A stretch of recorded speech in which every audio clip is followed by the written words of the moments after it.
點解拉蒂亞斯對翼上面會有個簽名同埋有個日期呢？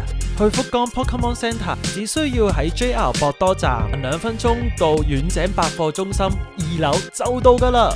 但如果需要去拎整理券，大家可以喺天橋呢個位排隊拎飛就可以啦。咁首先當然就係玩福岡 Pokemon Center 先有嘅公仔啦。如果大家有玩 Pokemon Home 呢個 Apps， 大家記住要拎定手機，用 NFC 呢個 function 去拎福岡 Pokemon Center 獎牌啊。雖然佢係電子版。講翻正題，其實阿妹對翼上面個簽名係 Pokemon 好重要嘅一個靈魂人物啊！真田信一，佢就喺 Pokemon Center 重開嘅日子2025年6月27號啊，就簽上呢個名啦。仲有其他 Pokemon Center 都有真田信一嘅簽名喎，大家知唔知道係邊間呢？可以喺下面 share comment。